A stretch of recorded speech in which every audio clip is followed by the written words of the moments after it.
Hello from Jihad and the World, a podcast that explores the intersection of Western and Islamic cultures. The author is Mark Silinsky of Kensington Security Consulting, which provides education on national security. This podcast is one of several follow-ups to a 10-part series on a mass murder at Fort Hood, Texas. The series is titled Rampage, Mass Murder at Fort Hood. This first follow-up examines the possible execution of the murderer Nidal Hasan. We at Kensington are sharing it now, before all 10 episodes have been published, because Nidal Hasan may be scheduled for execution in 2026. This follow-up is called An Execution Party and a Cocktail. By way of background, Hasan was an Army psychiatrist when he opened fire at a crowded Soldier Readiness Processing Center at what was then Fort Hood, killing 13 people and wounding 31 others. This incident is the subject of the series Rampage. Hasan was sentenced to death and remains incarcerated at the United States Disciplinary Barracks. The USDB's mission is to detain U.S. military prisoners who have received lengthy sentences, oversee correctional and treatment programs to maintain order and discipline, reduce recidivism after release, and, when directed, provide trained soldiers for global deployment to support contingency operations. All types of offenders have spent time behind bars there. It housed Mennonites who objected to military service during World War I, and 14 German prisoners from World War II were hanged there in 1945 for murdering other POWs they believed to be traitors. The old prison also held Lieutenant William Calley, convicted of murder over the My Lai massacre in 1968 during the Vietnam War, and the pugnacious middleweight, Rocky Graziano, who received a 9-month sentence during World War II for going AWOL after decking an officer. Many inmates can better themselves by earning vocational certificates in barbering, carpentry, embroidery, engraving, graphic arts, laundry and dry cleaning, printing, sheet metal work, and welding. The most difficult cases are held in a special unit where inmates are confined for 23 hours a day.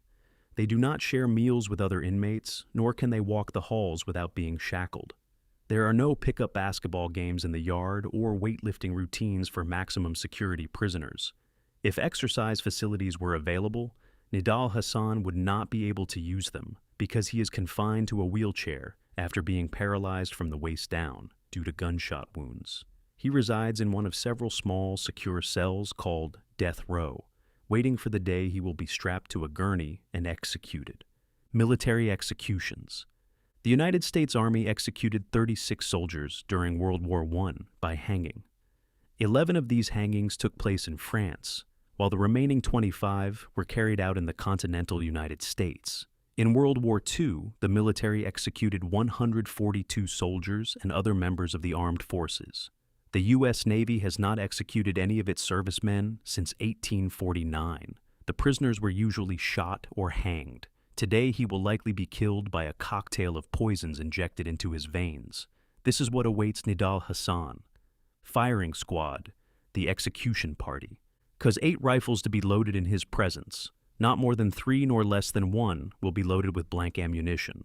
He will place the rifles at random in the rack provided for that purpose. Instructions for officer charged with execution by firing squad. So, what was it like to be executed by a firing squad during World War II? The officer responsible for the firing squad rehearsed the procedure with the team. The team consisted of 8 men and 1 sergeant.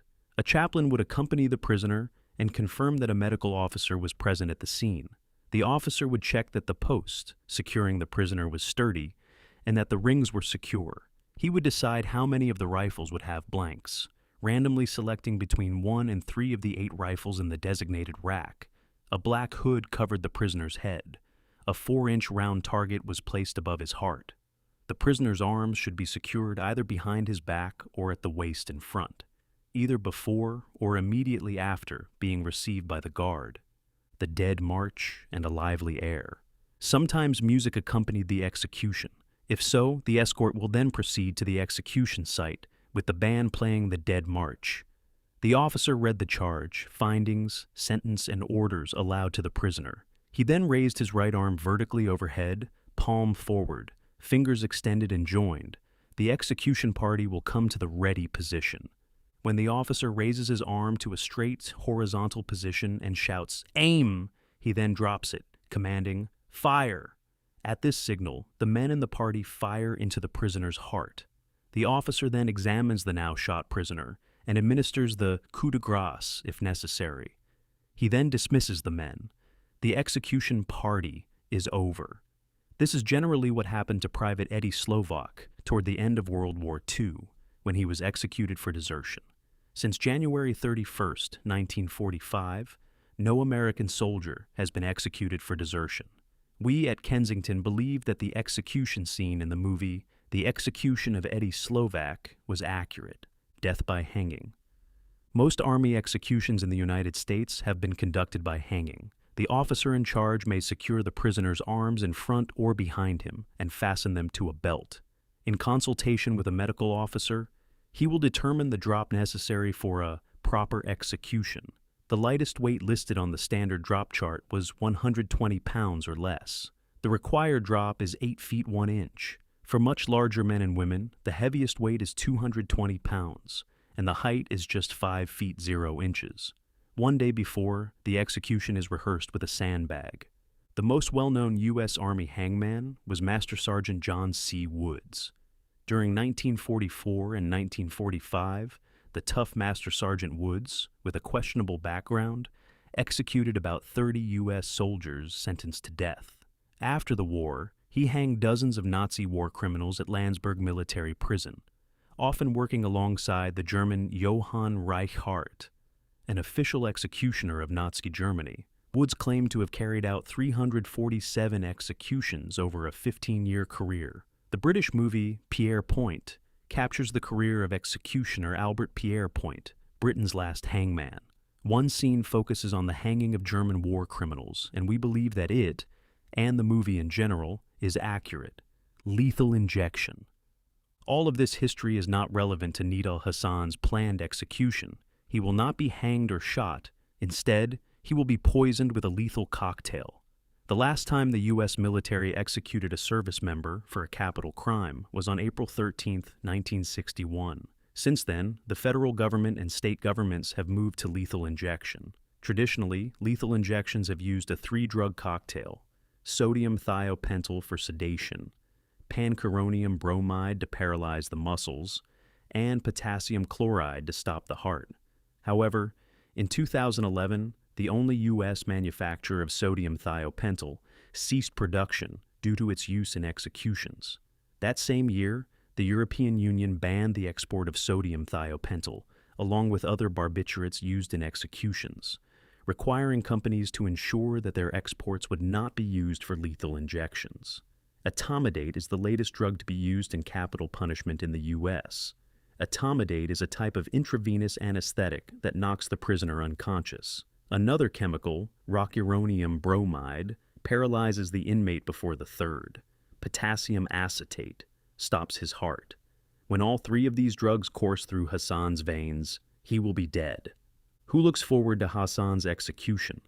Many survivors, friends, and family of victims look forward to the day of death. Am I going to leave here in a body bag? Are they going to cut my baby out of my corpse? And what of Nidal's thoughts? His letters reveal that he is as committed as ever to killing those whom he sees as enemies of England. If he is executed, he will die as a martyr and go directly to heaven. Will he be executed in 2026? We at Kensington have no inside information, but we think it is very likely. Secretary of War Hegseth has advocated for his execution. If he hasn't already, President Trump will likely sign off on the death warrant. Then, some 21 years after the killing, he will die, perhaps with the words Allah Akbar on his lips. These may be his last words, and these were the last words some of his victims heard on the day of his rampage at Fort Hood.